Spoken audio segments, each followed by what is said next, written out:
Sir Kailash Chandra, Shorthand Transcription number 70. Ready? 5 seconds.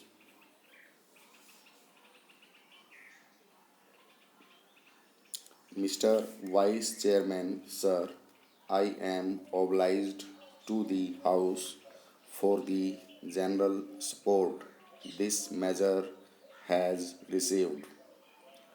I would like to clear up one or two points.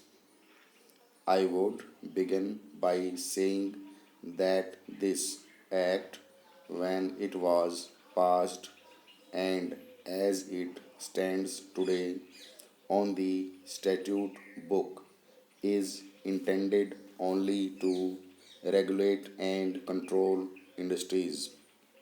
Its purpose is not to take over the ownership of industries. For that, we have got other measures and other methods to follow. The limited purpose here is this: wherever industries appear to be going wrong, and wherever, because of the mismanagement or bad management, public interest is affected or production has gone down. In such cases, there is provision for government to take them over for a period and manage them. Now, it has been found in many cases that we have taken over them and managed them well. I would like to point out that there are many very good examples where industries which a little while ago were going down have prospered under government management and control, and in this period the government has never used its power indiscriminately.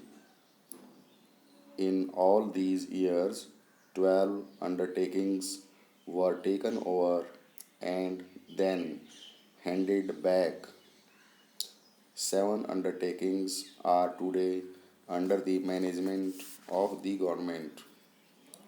One of the undertakings, which is today under government management and which has occasioned this measure, was in a rather bad way when government took it over about 7 years ago, and the government within the initial 5 year period of management improved its finances.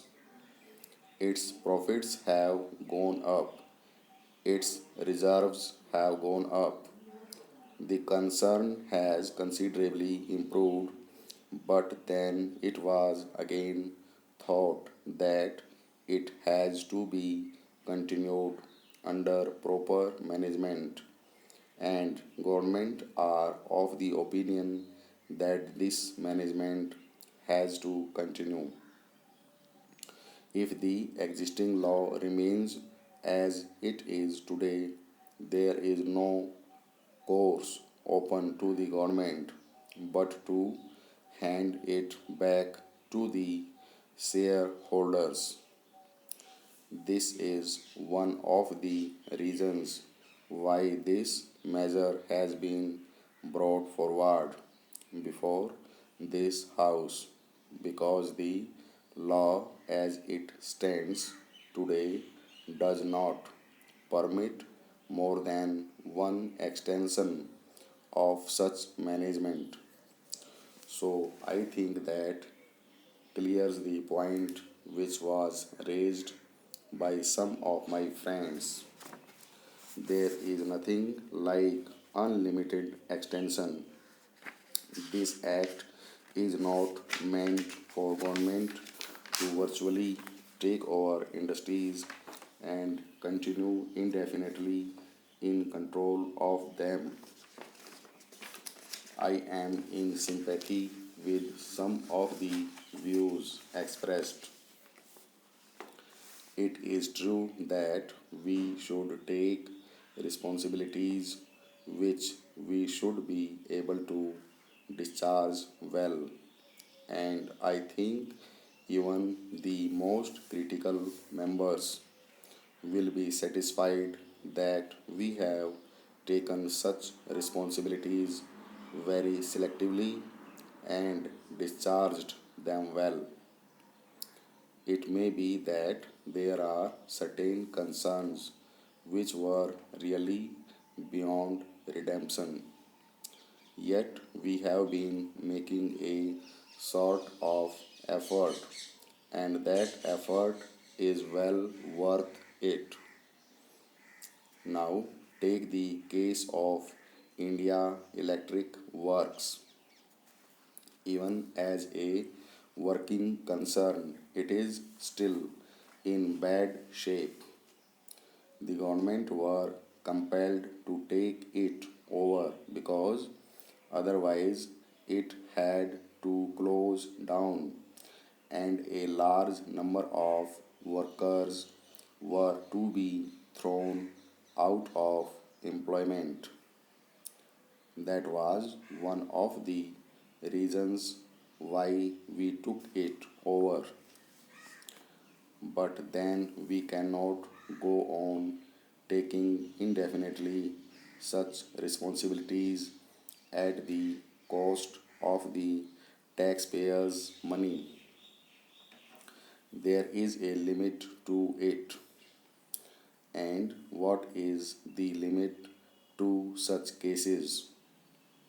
My only intention is that, to the best of its capacity, whatever is possible, the government should try to bring about improvements, and this provision of one extension alone should not stand in the way.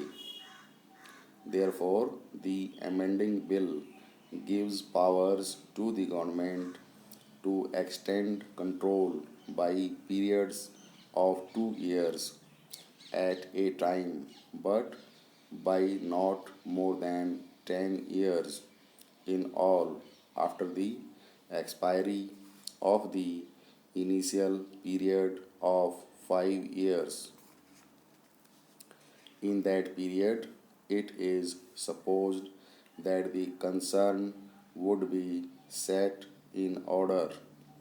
That is the intention.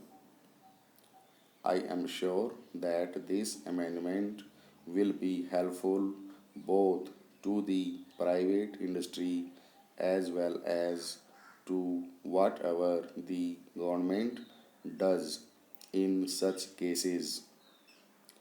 It is desirable in every way. The Honorable Member referred to various companies which were mismanaged. I know of many cases, but my own and the government's policy is that they should take responsibility in such matters after careful scrutiny and examination, and that meets the point raised by some other friends too. We should not take over such responsibilities indiscriminately. We are careful, and once a responsibility is taken, the intention is to perform it well. That is why it is not possible to take over many more concerns. Yet it may be desirable, despite the limitations of the government, to take over the control and management of concerns in the country's interests, and where the public interest is involved. The government cannot simply plead that its hands are full. We cannot shirk that responsibility when public interest is involved. I can assure the House that we shall not hesitate to serve the public interest. Stop.